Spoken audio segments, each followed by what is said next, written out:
নবীজির সাহাবী আবু হুরায়রা নবীজিকে ডাক দেয়া বলল, ইয়া রাসূলুল্লাহ, ইয়া হাবিবাল্লাহ, কিয়ামতের কঠিন ময়দানে আপনি কয় শ্রেণীর ব্যক্তির জন্য শাফায়াত করবেন? নবীজি ডাক দেয়া বলল, আবু হুরায়রা, কিয়ামতের কঠিন ময়দানে আমি নবী 4 শ্রেণীর ব্যক্তির জন্য শাফায়াত করব। নাম্বার 1, যে ব্যক্তি জবান দিয়ে বেশি বেশি পাঠ করবে, লা ইলাহা ইল্লাল্লাহু মুহাম্মাদুর রাসূলুল্লাহ।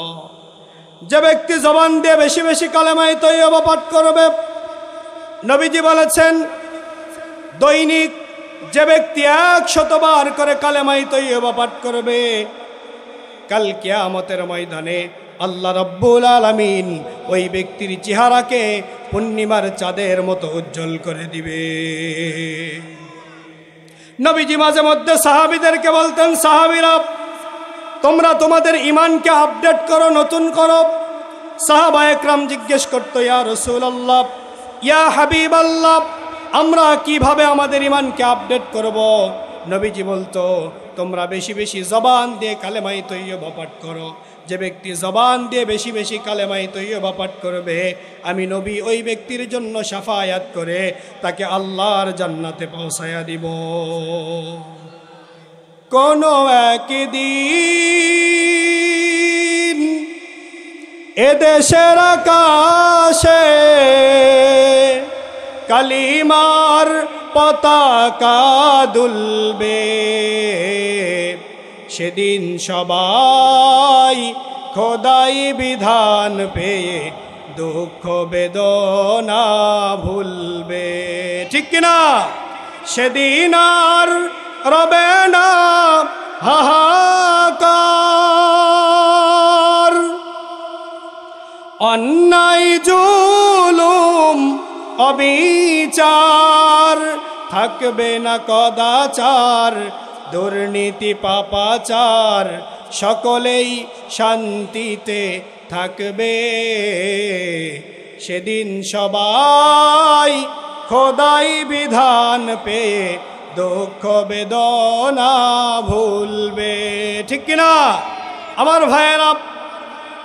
নাম্বার 2, যে ব্যক্তি আজানের পরে যেই দোয়াটা আছে এই দোয়াটা পাঠ করবে, আল্লাহুম্মা রব্বা হাযিহিদ দাওয়াতিত তাম্মা ওয়াস-সালাতিল কাইমা আতি মুহাম্মাদানিল ওয়াসিলাতা ওয়াল ফাদিলা ওয়াবআসহু মাকামান মাহমুদানিল্লাযী ওয়া'আদতাহু ইন্নাকা লা তুখলিফুল মিআদ। আল্লাহু আকবার।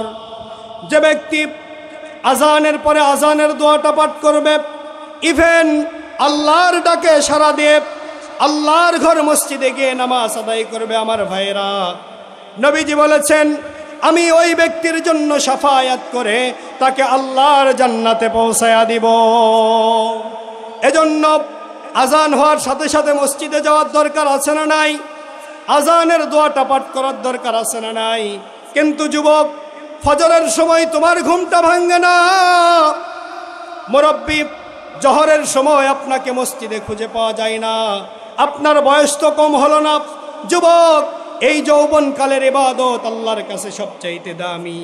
তুমি যদি যৌবনকালে সঠিকভাবে আল্লাহর হুকুম মানো, রসুলের তরিকায় চলো, আল্লাহর গোলামি করো, মৃত্যুর সঙ্গে সঙ্গে আল্লাহ রব্বুল আলামিন আল্লাহর শ্রেষ্ঠ নিয়ামত জান্নাত দিয়ে ধন্য করবে।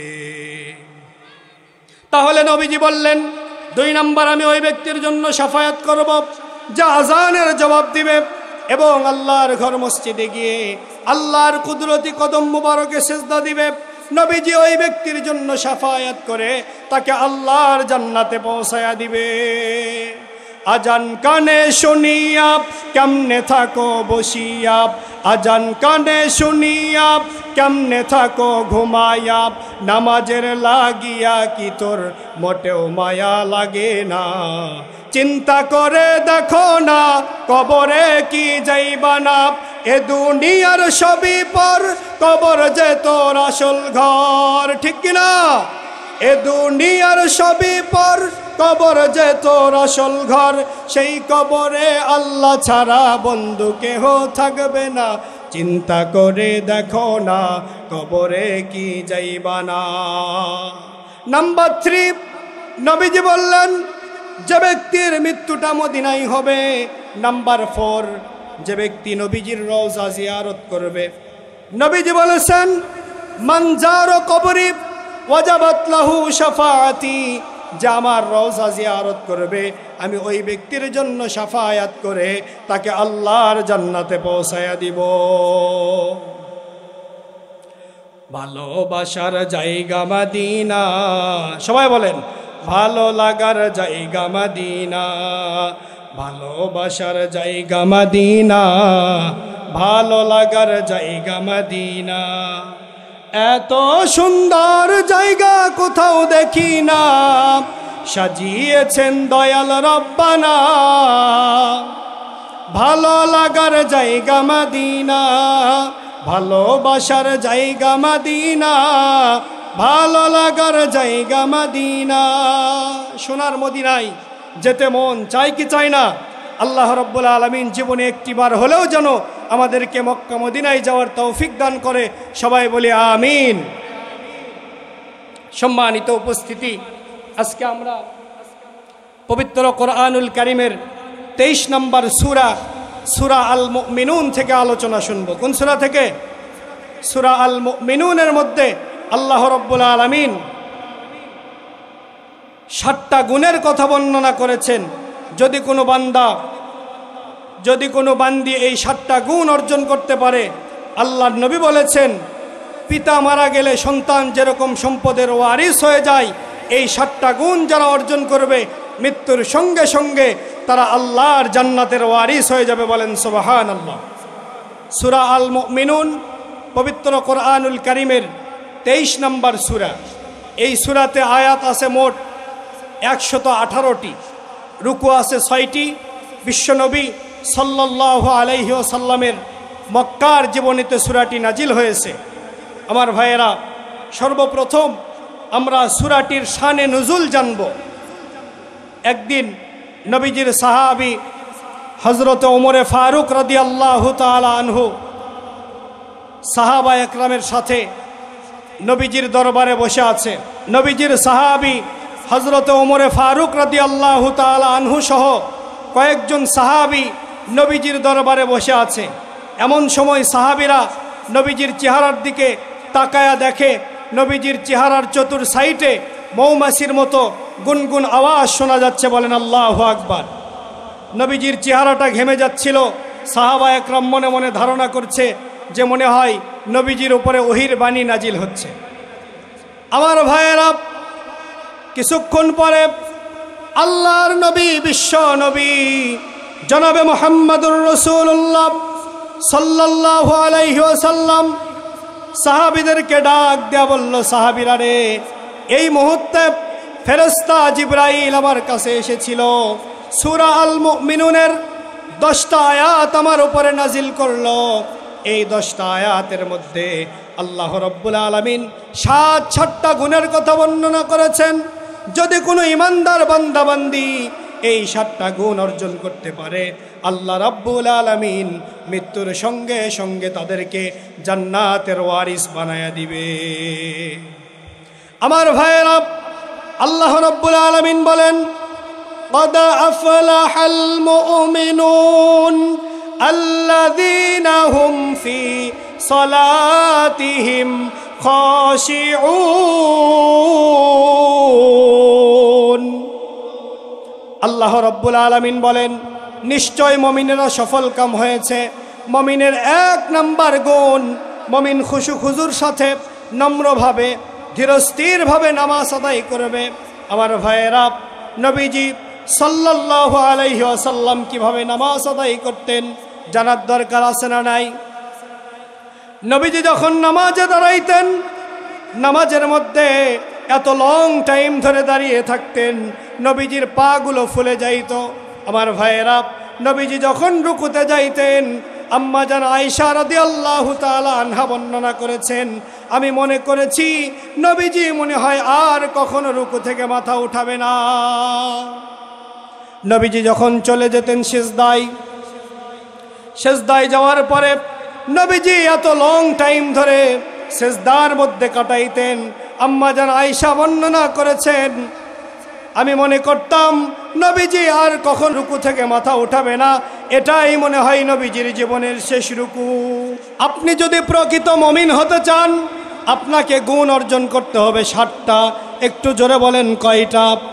মুমিনের 1 নাম্বার গুণ, আল্লাযীনা হুম ফি সালাতিহিম খাশিউন।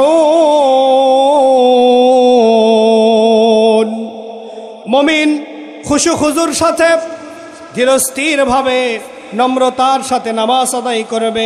নবীজি যখন নামাজে দাঁড়িয়ে যেতেন, এত লং টাইম ধরে নবীজি নামাজের মধ্যে কিয়াম করতেন, নবীজির পা মোবারকগুলো ফুলে যাইত। নবীজি যখন রুকুতে যাইতেন, আম্মা জান আয়েশা বর্ণনা করেছেন, আমি মনে করেছি নবীজি আর কোনোদিন রুকু থেকে মাথা উঠাবে না। নবীজি যখন চলে যেতেন সিজদায় যাওয়ার পরে এত লং টাইম ধরে সিজদার মধ্যে কাটাইতেন। আম্মা জান আয়েশা রাদিয়াল্লাহু তাআলা আনহা বর্ণনা করেছেন, আমি মনে করতাম নবীজি ইন্তেকাল করেছে, নবীজি আর কোনোদিন মনে হয় সিজদা থেকে মাথা উঠাবে না। আমার ভাইয়েরা, তাহলে নবীজি যেভাবে নামাজ আদায় করেছে, সাহাবায়ে কেরাম যেভাবে নামাজ আদায় করেছে, এইভাবে নামাজ আদায় করার দরকার আছে না নাই? আজকে আমাদের নামাজ আর সাহাবীদের নামাজ আর নবীজির নামাজের মধ্যে পার্থক্য আছে না নাই? জোরে বলেন, আছে না নাই? নবীজি বলেছেন, আস-সালাতু মি'রাজুল মুমিনিন, এই নামাজটাই হচ্ছে মুমিনদের জন্য মেরাজ। বলেন না সুবহানাল্লাহ। আল্লাহর নবী, বিশ্ব নবী জনাবে মুহাম্মাদুর রাসূলুল্লাহ সাল্লাল্লাহু আলাইহি ওয়াসাল্লাম এই রজব মাসে আল্লাহর সঙ্গে সাক্ষাৎ করার জন্য মেরাজে গিয়েছিলেন। আল্লাহর সঙ্গে সরাসরি সাক্ষাৎ করেছেন। আমার ভাইয়েরা, আপনি আমি ইচ্ছা করলেই আল্লাহ রব্বুল আলামিনের সঙ্গে সরাসরি সাক্ষাৎ করতে পারবো, কিন্তু যদি আপনি 5 ওয়াক্ত নামাজ সময় মতো গুরুত্ব সহকারে আদায় করেন, নবীজি বলেছেন, আস-সালাতু মি'রাজুল মুমিনিন, এই নামাজটা একজন মুমিন বান্দার জন্য মেরাজ। খুশু খুজুর সাথে যদি আপনি নামাজ আদায় করেন, তাহলে নামাজের মধ্যে আল্লাহর সঙ্গে আপনার দিদার হয়ে যাবে। বুখারীর বর্ণনায় এসেছে, নবীজি বলেন, আনতা আবুদুল্লাহ কাআন্নাকা তারাহু ফাইল্লাম তাকুন তারাহু ফাইন্নাহু ইয়ারাকা, রাওয়াহুল বুখারী। নবীজি বলেছেন, তোমরা এমনভাবে নামাজ আদায় করবে, মনে করবে তোমরা আল্লাহ রব্বুল আলামিনকে দেখছো। এই ধারণা যদি তোমাদের অন্তরে না আসে, এটা 100% শিওর তোমাদের মালিক আল্লাহ রব্বুল আলামিন তোমাকে দেখছে। তাহলে নামাজটা সুন্দর করে আদায় করার দরকার আছে না নাই? খুশু খুজুর সাথে নামাজের মধ্যে যখন দাঁড়াবো, কোনো চিন্তা ভাবনা মাথার মেমোরির মধ্যে নিয়ে আসা যাবে? আজকে আমাদের নামাজের মধ্যে মন টিকে না, মসজিদের মধ্যে গেলেই ছটফটানি শুরু হয়, ঠিক কিনা বলেন? নামাজের মধ্যে যাওয়ার পরে একবার ঘড়ির দিকে তাকাই, আরেকবার ব্যবসার চিন্তা করি, আরেকবার জমিতে এবার ধান 2 মণ কম হয়েছে ওই চিন্তা করি। বিভিন্ন চিন্তা ভাবনা নামাজের মধ্যে আসে না নাই? আমার ভাইয়েরা, আল্লাহর নবী, বিশ্ব নবী যখন চলে গেলেন মেরাজে যাওয়ার পরে নবীজি যখন জান্নাত ভ্রমণ করার জন্য জান্নাতের মধ্যে ঢুকলেন, জান্নাতে যাওয়ার পরে নবীজি কার যেন জুতার শব্দ শুনতে পেলেন।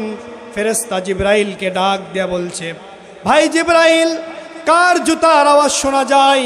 জিবরাইল আলাইহিস সালাম ডাক দেয়া বলছে, ইয়া রাসূলুল্লাহ, ইয়া হাবিবাল্লাহ, ওইটা আপনার সাহাবী, আপনার কালো সাহাবী বেলালের জুতার আওয়াজ শোনা যায়। নবীজি ডাক দেয়া বলল, জিবরাইল, বেলাল তো এখনো জীবিত, তাহলে বেলালের জুতার শব্দ জান্নাতের মধ্যে কিভাবে শোনা যায়? জিবরাইল ডাক দেয়া বলল, ইয়া রাসূলুল্লাহ, ইয়া হাবিবাল্লাহ, হযরত বেলাল দৈনিক ছোট্ট একটা আমল করে, এ আমল আল্লাহর কাছে এত বেশি পছন্দ হয়েছে, আল্লাহ রাব্বুল আলামিন একজন ফেরেশতাকে বেলালের সূরত দিয়া জান্নাতের মধ্যে প্রদর্শন করাচ্ছে। নবীজি যখন দুনিয়াতে আসলেন, আসার পরে কালো চেহারাওয়ালা বেলালকে ডাক দিয়ে বলল, বেলাল তুমি কি এমন আমল করো বলো, তোমার জীবনে কোনো স্পেশাল আমল আছে নাকি রে বেলাল? হযরতে বেলাল ডাক দিয়ে বলছে, ইয়া রাসূলুল্লাহ, ইয়া হাবিবাল্লাহ, আমি তো তেমন স্পেশাল কোনো আমল করি না, তবে ছোট্ট একটা আমল আমি প্রত্যেক দিন করি। আমলটা হচ্ছে, আমি যখনই ওযু করি, ওযু করার সঙ্গে সঙ্গে আমি 2 রাকাত তাহিয়াতুল ওযুর নামাজ আদায় করি, আর আমি বেলাল সব সময় ওযু অবস্থায় থাকার চেষ্টা করি। আমার ভাইয়েরা, নবীজি সাল্লাল্লাহু আলাইহি ওয়াসাল্লাম কালো চেহারাওয়ালা বেলালকে ডাক দেয়া বলল, বেলাল এই আমলটা আল্লাহ রাব্বুল আলামিনের কাছে এত বেশি পছন্দ হয়েছে, এ আমলের কারণে আল্লাহ রাব্বুল আলামিন তুমি কালো বেলালকে সবার আগে জান্নাত দিবে। হযরতে বেলাল খুশি হয়ে গেলেন, ডাক দেয়া বলল, ইয়া রাসূলুল্লাহ, ইয়া হাবিবাল্লাহ, আপনার যেই সাহাবী আছে এই সাহাবীদের আগেও আমি জান্নাতে যাব নাকি? নবীজি বলল, হ্যাঁ, আল্লাহ রাব্বুল আলামিন তোমার ছোট্ট আমলটাকে এত বেশি পছন্দ করেছে, সমস্ত সাহাবীর আগে আল্লাহ রাব্বুল আলামিন তোমাকে জান্নাত দিবে। একবার নবীজি সাহাবীদেরকে ডাক দেয়া বলল, সাহাবীরা তোমরা তাবুকের যুদ্ধের জন্য দান করো। নবীজির ডবল জামাই হযরতে ওসমান রাদিয়াল্লাহু তাআলা আনহু তিনার সম্পদকে 4 ভাগ করলেন, করার পরে 1 ভাগ তাবুকের যুদ্ধের জন্য দান করে দিলেন। আমার ভাইয়েরা, এরপরে নবীজির সাহাবী হযরতে ওমর রাদিয়াল্লাহু তাআলা আনহু সম্পদকে 2 ভাগ করলেন। 2 ভাগ করার পরে 1 ভাগ তাবুকের যুদ্ধের জন্য দান করে দিলেন।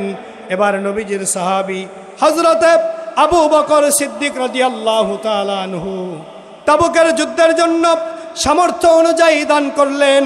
নবীজি হযরতে ওমরকে ডাক দিয়া বলল, ওমর তুমি কি দান করেছ?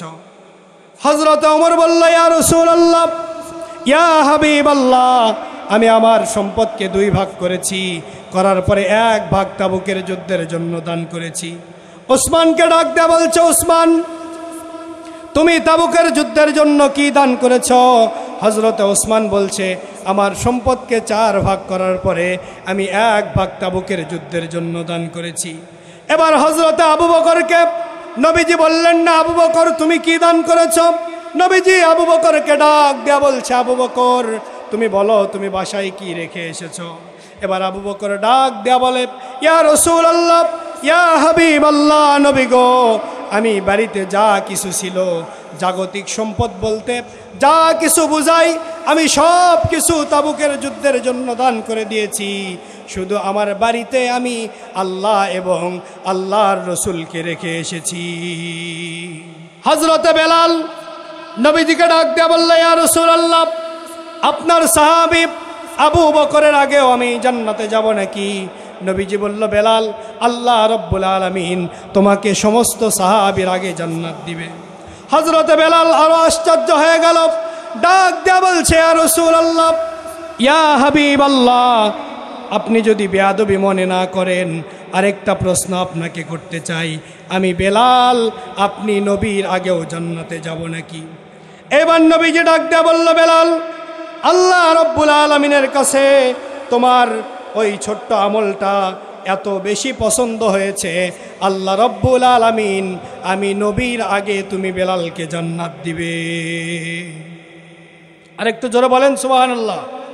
আমার ভাইয়েরা, এবার হযরতে বেলাল ডাক দেয়া বলল, ইয়া রাসূলুল্লাহ, ইয়া হাবিবাল্লাহ, আমি কিভাবে আপনার আগে জান্নাতে যাব আমি জানতে চাই, আপনাদের জানতে মন চাই কিনা? নবীজি ডাক দেয়া বলল, বেলাল আমি উটের পিঠে সওয়ার হয়ে জান্নাতে যাব, আর উটের লাগাম ধরে তুমি বেলাল টেনে নিয়ে যাবে। সমস্ত নবীরা জান্নাতের গেটে নক করবে, হযরতে মূসা আলাইহিস সালাম নক করবে, হযরতে ঈসা আলাইহিস সালাম নক করবে, কারো জন্য জান্নাতের দরজা খুলে দেওয়া হবে না। আমি নবী যখন জান্নাতের গেটে যাব, তুমি বেলাল উটের রশি টেনে টেনে জান্নাতের গেটে নিয়ে যাবে। নিয়ে যাওয়ার পরে তুমি কোনো কথা বলবে না। আমি যখন দরজায় নক করব, ভিতর থেকে যখন আওয়াজ আসবে মান আনতা, কে তুমি, আমি বলবো আনা মুহাম্মাদুর রাসূলুল্লাহ সাল্লাল্লাহু আলাইহি ওয়াসাল্লাম।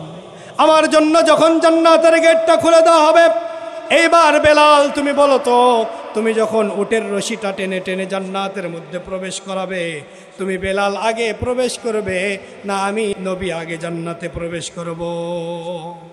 হযরতে বেলাল ডাক দিয়ে বলল, ইয়া রাসূলুল্লাহ, আমি যেহেতু জান্নাতের গেট থেকে উটের লাগাম টেনে টেনে আপনাকে ভিতরে ঢুকাবো, তাহলে আমি বেলালই তো আগে জান্নাতে প্রবেশ করব। আমার ভাইয়েরা, তাহলে এই ছোট্ট একটা আমল, হযরতে বেলালের ছোট্ট একটা আমল আল্লাহ রব্বুল আলামিনের কাছে এত বেশি পছন্দ হয়েছে। এই আমলের কারণে আল্লাহ রব্বুল আলামিন হযরতে বেলালকে সবার আগে জান্নাতে দিবে।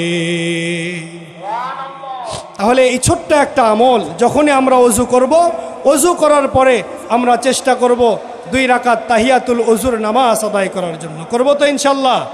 আর সব সময় চেষ্টা করব ওযু অবস্থায় থাকার জন্য। কি অবস্থায়? আমার ভাইয়েরা, এই যে আমরা রাতের বেলা এখন ওয়াজ শেষ করে ঘুমাইতে যাব, ঘুমানোর আগে কিছু আমল আছে, এই আমলগুলো করে যদি আমরা ঘুমাইতে পারি, আর ওই রাতে যদি আপনার আমার মৃত্যু হয়ে যায়, আল্লাহ রব্বুল আলামিন আপনাকে আমাকে শাহাদতের মর্যাদা দান করবে। 1 নাম্বার আমল, ভালো করে শুনবেন, 1 নাম্বার আমল, আপনি যখন বেডে যাবেন, শোয়ার জন্য বিছানায় যাবেন, আপনাকে পবিত্রতা অর্জন করতে হবে, ওযু করে বিছানায় যেতে হবে। 2 নাম্বার, ঘুমানোর যেই দোয়াটা আছে, আল্লাহুম্মা বিসমিকা আমুতু ওয়া আহইয়া, এই দোয়াটা পাঠ করতে হবে। 3 নাম্বার, আয়াতুল কুরসি এবং সূরাতুল বাকারার শেষ 2টা আয়াত আমরা পাঠ করার চেষ্টা করব ঘুমানোর আগে। 4 নাম্বার, সূরাতুল ফাতিহা এবং সূরাতুল কাফিরুন পাঠ করার চেষ্টা করব, বলি ইনশাআল্লাহ। 5 নাম্বার, সূরা ইখলাস, সূরা নাস এবং সূরা ফালাক, এই 3টা সূরা আমরা 3 বার করে পাঠ করার চেষ্টা করব। কয়বার? 3 বার। 6 নাম্বার, 33 বার সুবহানাল্লাহ, 33 বার আলহামদুলিল্লাহ, 34 বার আল্লাহু আকবার পাঠ করার চেষ্টা করব। 7 নাম্বার, যাদের সূরাতুল মুলক মুখস্থ আছে অথবা আমরা দেখে দেখে তেলাওয়াত করতে পারি, আমরা সূরা মুলক তেলাওয়াত করে ঘুমিয়ে পড়ব। নবীজি বলেছেন, এই 7টা আমল যদি কোনো ইমানদার বান্দা করে ঘুমাইতে পারে, ওই রাতে যদি ওই ব্যক্তি মারা যায়, আল্লাহ রব্বুল আলামিন ওই ব্যক্তিকে শাহাদতের মৃত্যু দান করবে। বলেন সুবহানাল্লাহ। আমার ভাইয়েরা, সূরাতুল মুলক এমন একটা পাওয়ারফুল সূরা, যদি কোনো বান্দা প্রত্যেক রাতে এশার নামাজ জামাতের সাথে আদায় করার পরে সূরা মুলক তেলাওয়াত করে ঘুমাইতে পারে, নবীজি বলেছেন ওই ব্যক্তির কবরে কোনোদিন আযাব হবে না, এবং কাল কিয়ামতের ময়দানে এই সূরা মুলক আল্লাহ রব্বুল আলামিনের সঙ্গে ওই ব্যক্তির পক্ষ নিয়ে ঝগড়া করবে। আল্লাহ রব্বুল আলামিন যতক্ষণ ওই ব্যক্তিকে মাফ না করবে, ততক্ষণ পর্যন্ত এই সূরা মুলক ওই ব্যক্তির পক্ষ নিয়ে ঝগড়া করতেই থাকবে। বলেন সুবহানাল্লাহ। তাহলে সূরা মুলকটা পাঠ করার দরকার, বলেন তো আছে না নাই? আমার ভাইয়েরা, তাহলে যে কথা বলতেছিলাম, মুমিনের 1 নাম্বার গুণ, মুমিন খুশু খুজুর সাথে নামাজ আদায় করবে।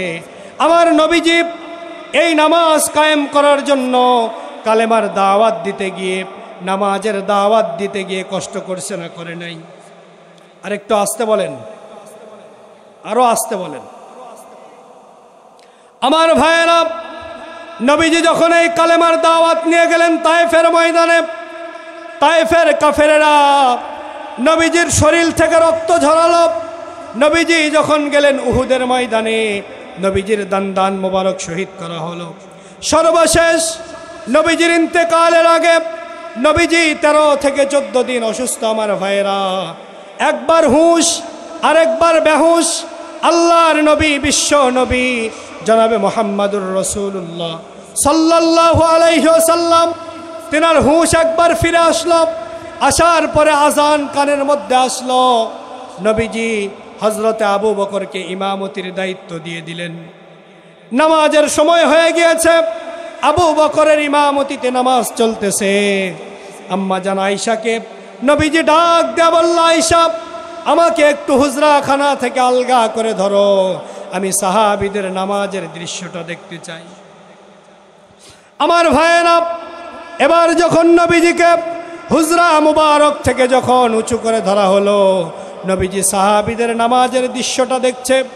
আর নবীজির চেহারা দিয়ে, নবীজির চোখ দিয়ে দর দর করে মুক্তার দানার মতো পানিগুলো বেয়ে বেয়ে পড়ছে। আম্মা জান আয়েশা ডাক দেয়া বলে, ইয়া রাসূলুল্লাহ, ইয়া হাবিবাল্লাহ, আপনি কান্না করছেন কেন? নবীজি ডাক দেয়া বলে, আয়েশা রে, এটা আমার দুঃখের কান্না নয়, এটা আমার সুখের কান্না।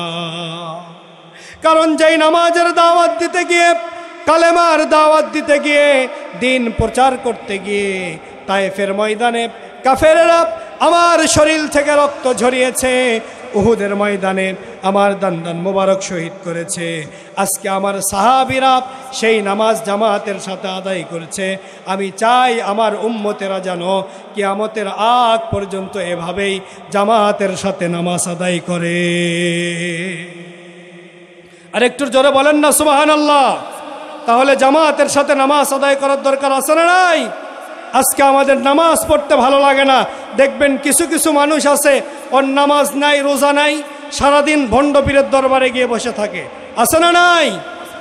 আবার কি জিকির বলবো, বলে খাজার নামে মাজার গড়ে দেখাই তারা খাজার শান, খাজার নামে মাজার গড়ে দেখাই তারা খাজার শান, রাতে করে ভণ্ডামি আর দিনে মারে গাজাই টান।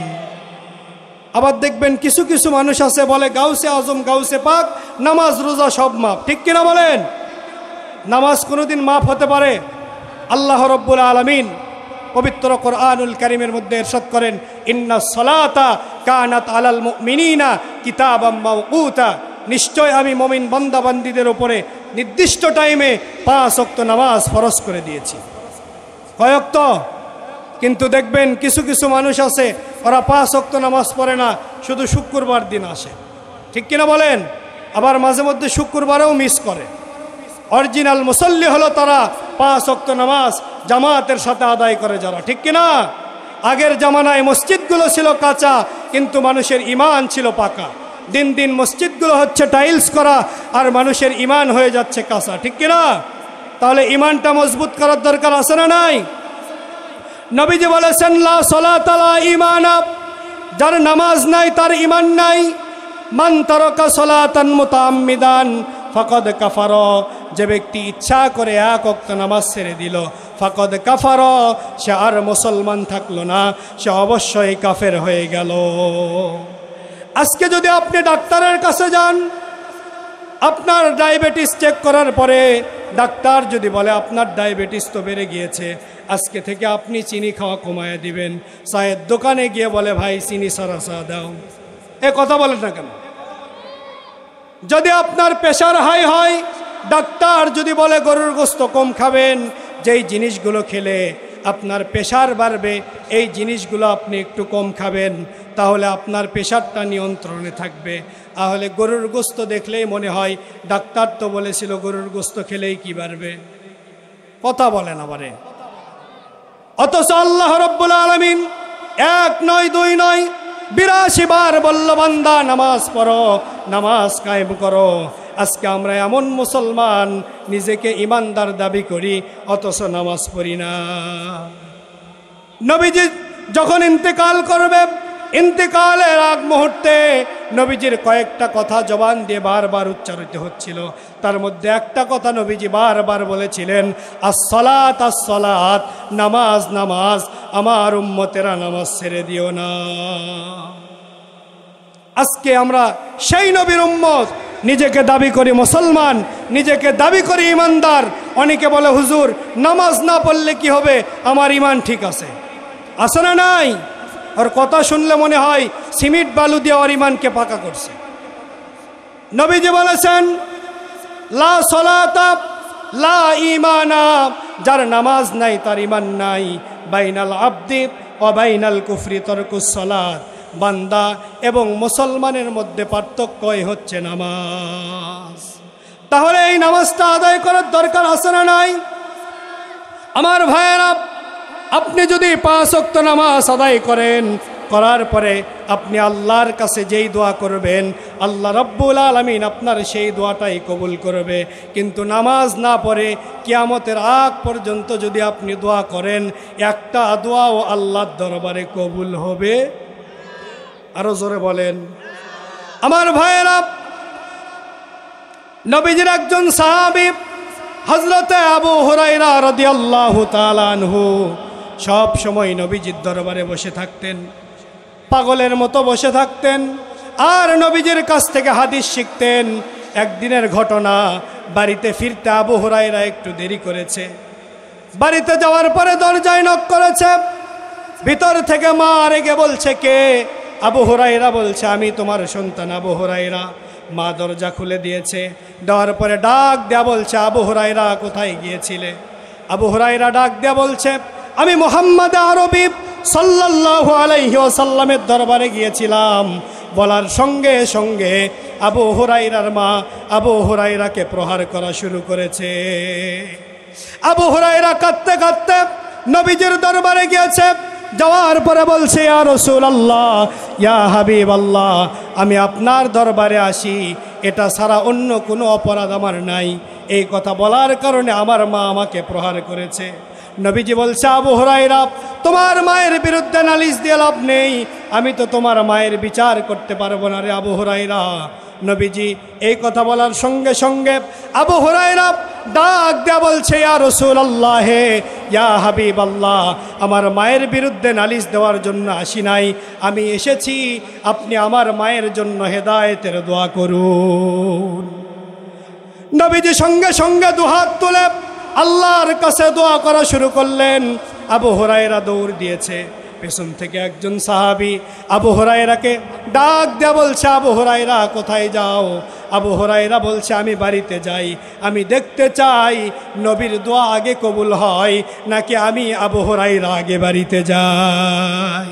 আমার ভাইয়েরা, আবু হুরায়রা বাড়িতে চলে গেল। যাওয়ার পরে দরজায় নক করলো। মায়ের আওয়াজটা একটু নিম্ন হয়েছে।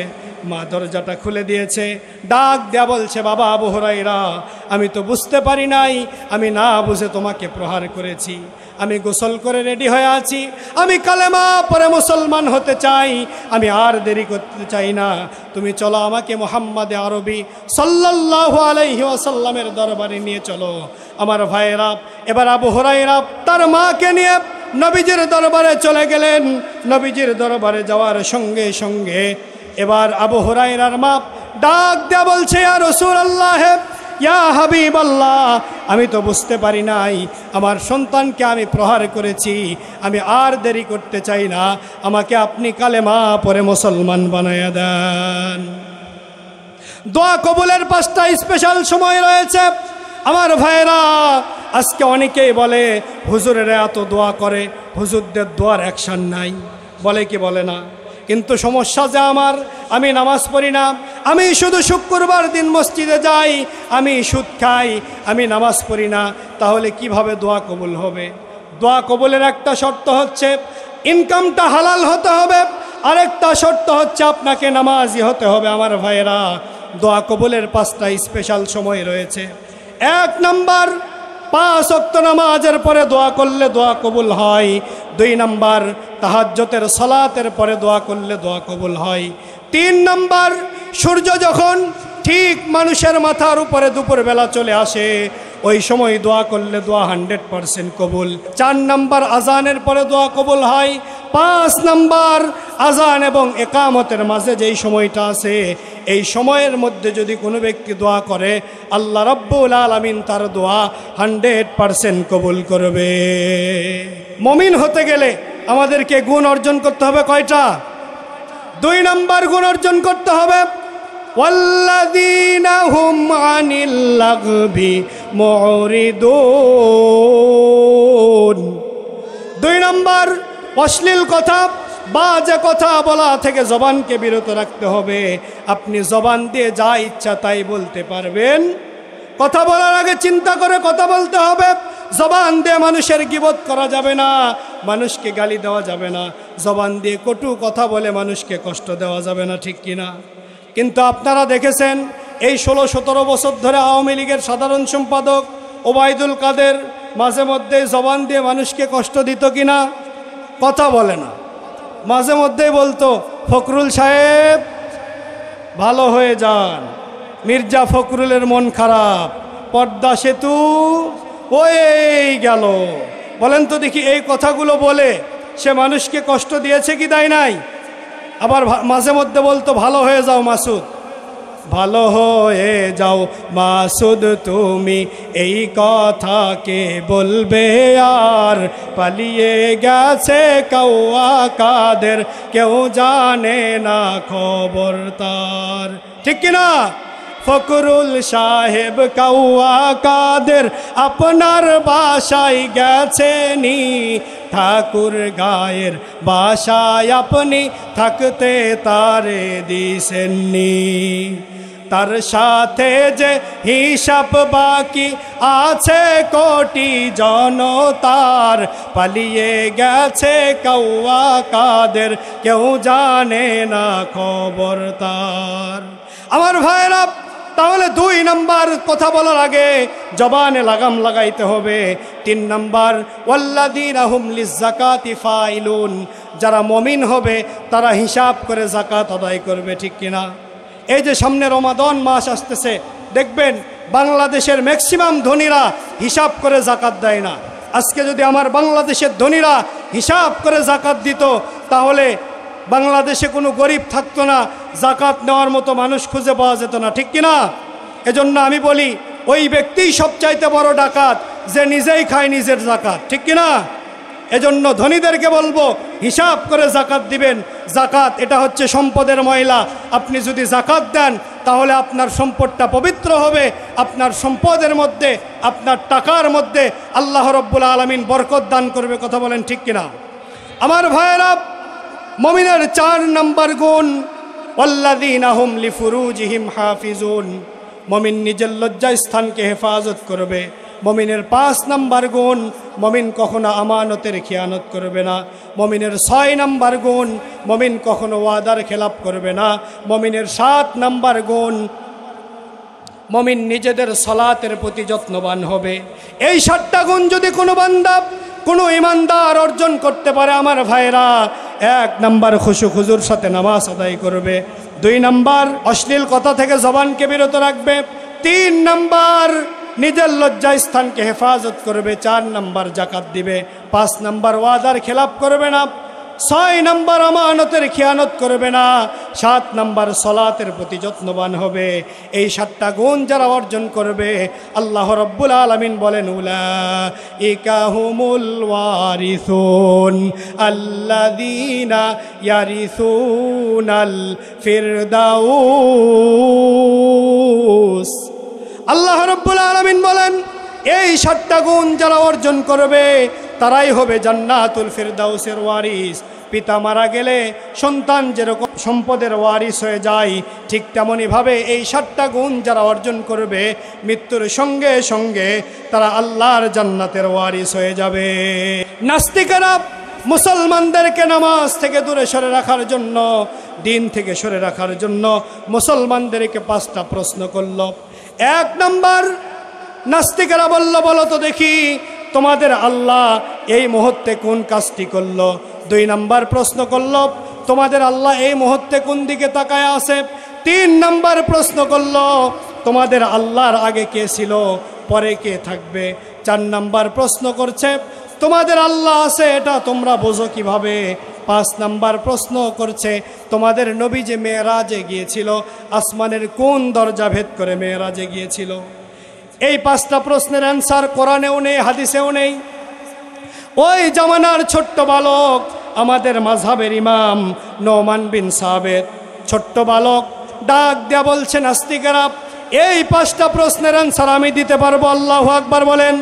নোমান বিন সাবিত ডাক দেয়া বলছে, নাস্তিকেরা তোমরা আবার আমাকে প্রশ্ন করো, তবে তার আগে একটা শর্ত হচ্ছে এই চেয়ারটা তোমাকে ছেড়ে দিতে হবে, কারণ তোমরা স্টুডেন্ট হয়ে প্রশ্ন করবে, আমি টিচার হয়ে তোমাদের প্রশ্নের অ্যান্সার দিব।